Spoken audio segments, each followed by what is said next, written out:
Wonderful. Thank you everybody for joining us today.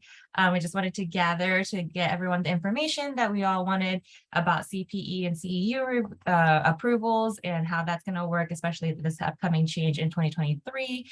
But the best people to go over this with you all is going to be Kelly Drews, who is our CPE chair this year for IAND. And then we also have Samantha and Chris from CDR, which are the CDR reps that we've been working with and chatting with to really understand the information that's going out right now. So I appreciate everybody for coming on. I'm going to have Kelly go ahead and run the show. But if you have any questions, please drop it in the chat box and we'll address it through the meeting today. Thank you. Thanks, Dina. Okay, so yeah, we just wanted to go over some of the changes for the CPE. And then if you guys have any questions, make sure to put them in the chat box.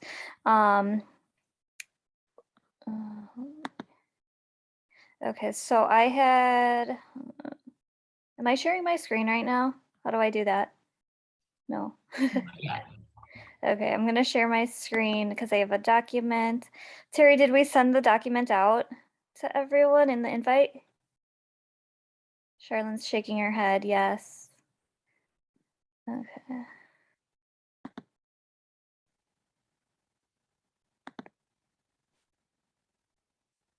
Let's see. I'm trying to figure out Zoom, how to share this screen, I think. Am I doing it? It says, yep, you started sharing. Okay. And of course this pops up, right? That's not what I want to share. Okay. All right. So I wanted to send out this document. So hopefully you guys have this. So typically in the past, you guys, the districts have been submitting for CPE approval, and then I review it. And since you guys were a district, we would not charge you a fee. So then now with this new change, CDR is reviewing all the activities. So you would be required to make a payment. So if the activity is between 1 and 10 CPEs, it's $30. And then if it's 11 or more, it would be $60 for activity submission. So that's up to you if you want to submit for prior approval. You do not have to. The activity does not have to get prior approval. It could still get CPEs, but you just can't promote it as, hey, this activity is worth 1 or 2 CPEs. And Samantha, if you want to explain more about that. Yes, so live activities technically do not require prior approval by CDR. So if your activity is live and if it meets all of CDR's core content criteria, that can be found on our website, and all of the activity type specifications, those are all defined within CDR's PDP guide. Those can be offered to CDR credentialed practitioners without receiving prior approval. If you decide to move forward without submitting live activities for prior approval, you just can't advertise them as being approved by CDR for, 2 continuing education credit hours. We do ask that you still put together a certificate of completion, and on the certificate of completion include the activity title, the date of the activity, the length of the activity, so 2 hours, the provider contact, and then provider signature. And then CDR credentialed practitioners can upload those into their activity log. So in the case that they're randomly selected for audit, they will have that documentation. Thank you. And so we were also talking about so if you're not submitting for prior approval, we've decided that you can still send me the information if you want me to just kind of go over it and make sure you have everything ready to go in case something is audited. So on this document, it has pretty much everything that you would need. And then there's a few other links with more detail, depending on the activity type too, down at the bottom. So we'll make sure that you guys have that after the meeting too. Do the district presidents have any questions right now?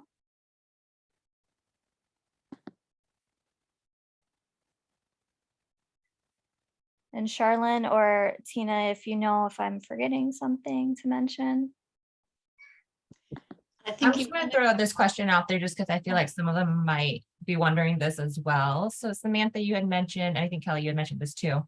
If they're not able to advertise it as providing CEUs, but they're still able to provide the CEU, what's the best terminology to put that on, you know, like a event page or something that they're going to be sharing with their members? Because a lot of their members like say that CEUs is one of the biggest benefits of being part of the district. So I just want to, you know, clarify that, because they can still give those members CEUs, but you're saying that if they don't get the prior approval, they just can't advertise it, but they can still give it the certificate of completion, and then the people, the members can still submit it to CDR. Does that make sense? Yeah, that's a great question. So just within your advertising, you can't specifically say this activity has been approved by CDR for X amount of credits. You know, you could put something along the lines of CDR credentialed practitioners can claim for X credits, but you just can't, there can't be any verbiage that speaks to CDR approving the activity. Does that help provide some clarification? Yes. So can you just rephrase that again real quick, like that exact wording that you were saying, Yep. that some people who are submitting can submit for it? Yeah, so for example, let's say that this activity is so a live webinar, that's activity type 171.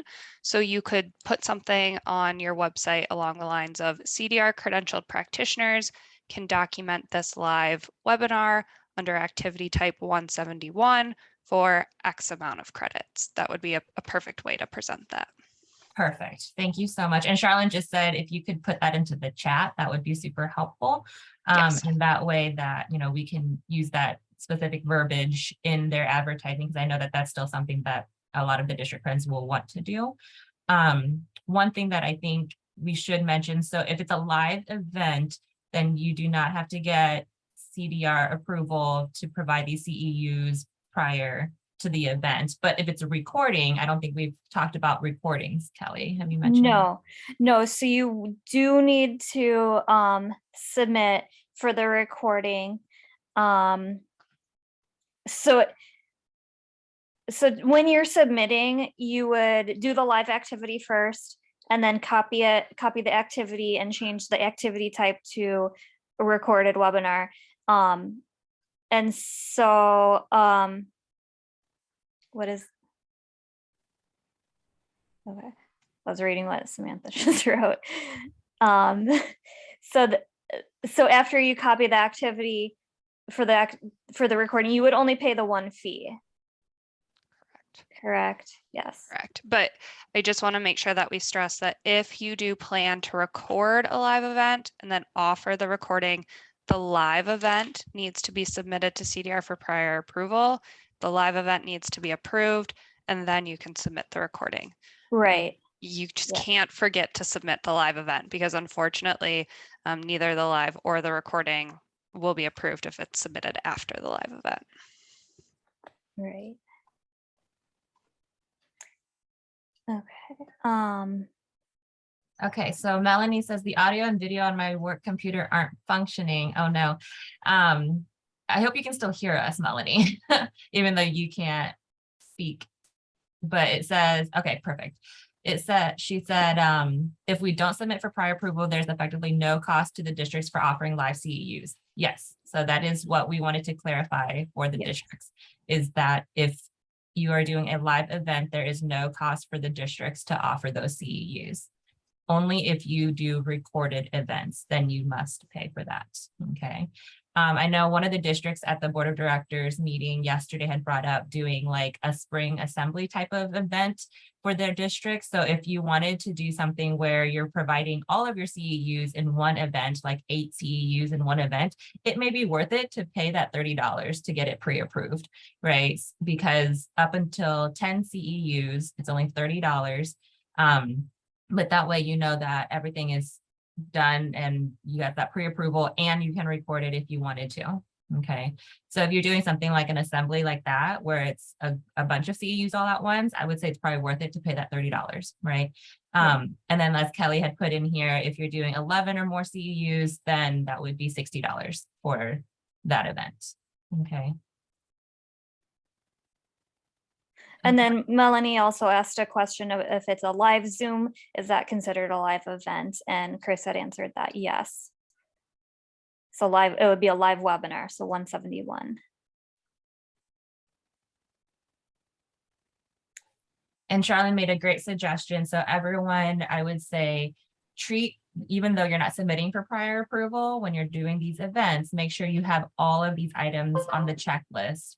And like we said, Kelly is going to be your point person. She will still review all of your events for you if you would like, right? Just to make sure that you check all of these things off, and then keep it somewhere that you yourself, the district affiliate, and future affiliate leaders will be able to have access to it, just in case CDR comes back and wants to audit it.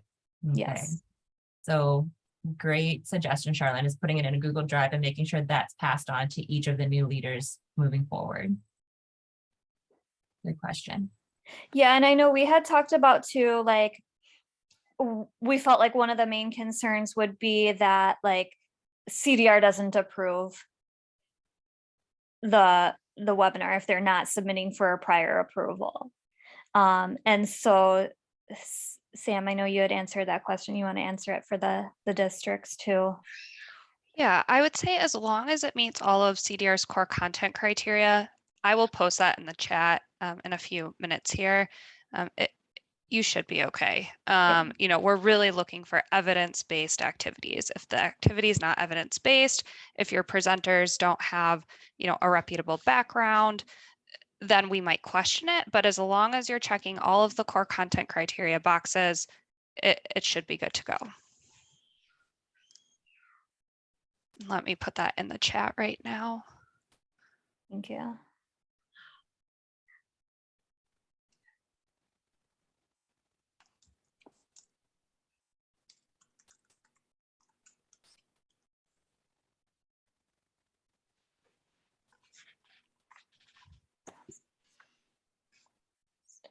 I think one thing that's worth clarifying, this is Chris from CDR, is that both learners and providers are required to either develop and offer or attend and log activities that meet PDP content criteria.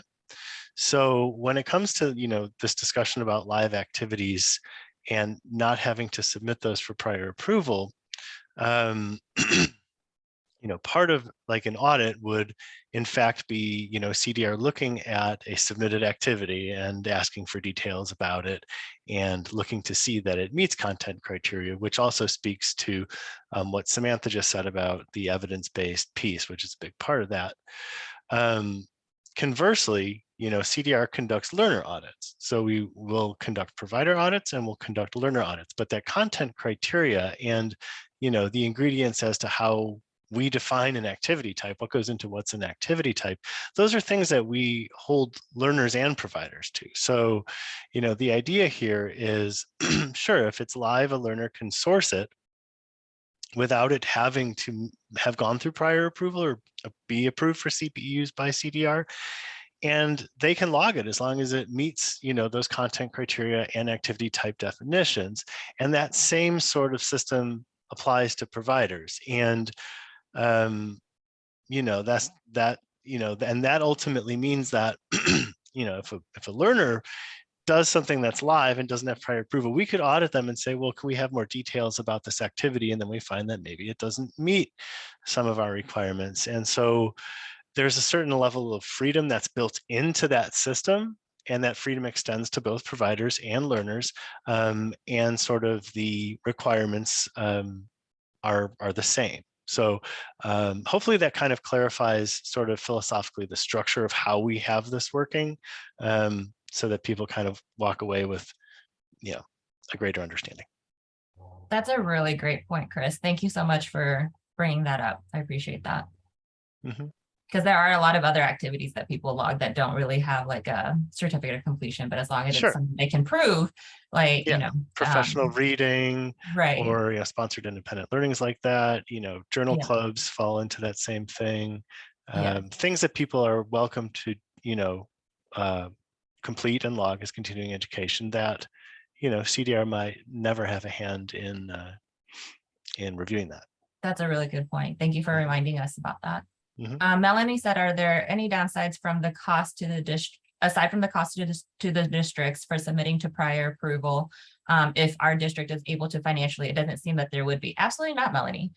So if you would like to submit for prior approval for each of your events, like you usually do, and pay the $30 for each of the event, that is totally fine. Obviously, it's especially if your district can do it. I think we needed to clarify this information about having the CEUs be provided without cost for the districts, because not every district can do that. So if your district is able to, and you would like to pay the $30 and do the prior approval for live and recorded events, that is perfectly fine and totally encouraged. Mhm. And then let's see, there's another question. Is there a standard form already available with all of the info listed about the presentations? Oh, Samantha, thank you. So Samantha just provided the live activity checklist can be found here. So there's a link for that.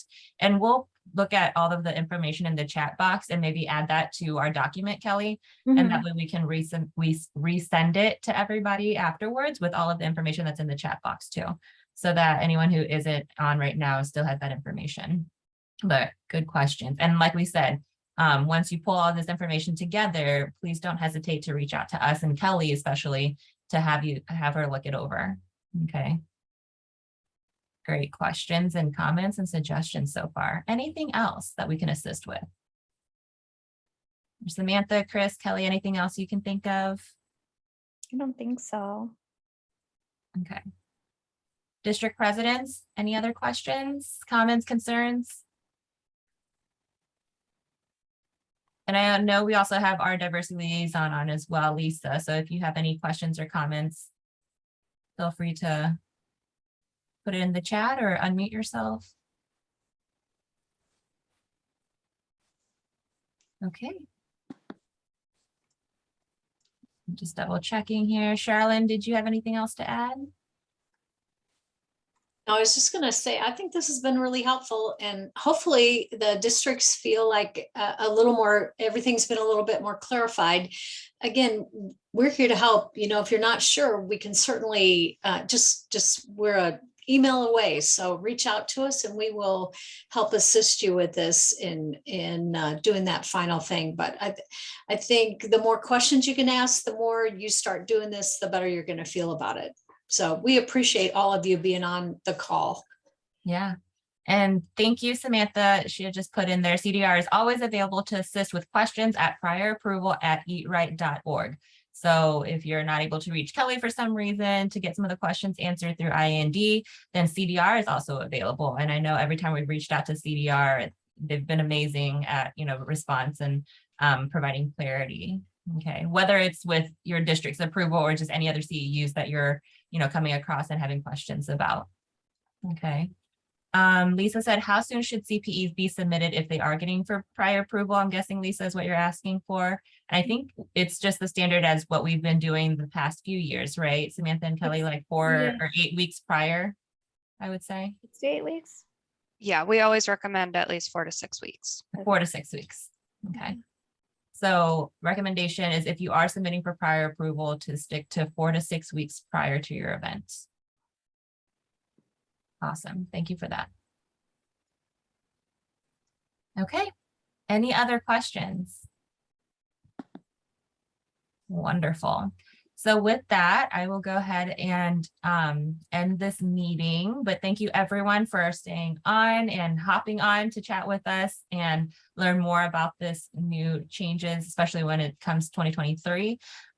Kelly, really appreciate you helping to facilitate and create the document, and still staying on to, help everyone vet their events if needed. And then Chris and Samantha, really appreciate both of you for hopping on to chat with us. I think it's always helpful to have like the face of CDR or, someone that is in that organization to come out and say, okay, everything's going to be all right. We'll still accept things. This is how things are and why. I think that's so important to know the why behind some of these decisions and things like that. Okay. Absolutely. Happy to do so. And Tina, I just wanted to clarify something too. Because you mentioned the 2023. So right now, Illinois Academy is not reviewing anything. So anything that the districts are submitting is not going to me. So that's already taken effect since I think June 1st. The 2023 thing is when Illinois Academy is no longer an accredited provider. So I just want to make that clear. Yes, we'll share this recording, Grace. It'll be on the website. Okay. And Kelly, thank you for clearing that up. Yeah. But district presidents and diversity liaison or anyone else who's coming into those positions, if you have any questions, please don't hesitate to reach out to Kelly at IAND and then Samantha or Chris at CDR with the email that she had provided. Again, we'll look through the chat, so make sure that we pull all of these resources and information and put it in the document, and then we will share it out to all of the districts and everyone involved so that we're all on the same page. Okay. All right. Thank you so much, everyone. I'm going to ask Terry to end the recording here, but I'll stay on for just a few more minutes after. Thank you. Have Thanks, a great Thanks, day. everyone. Take Have a care. wonderful weekend.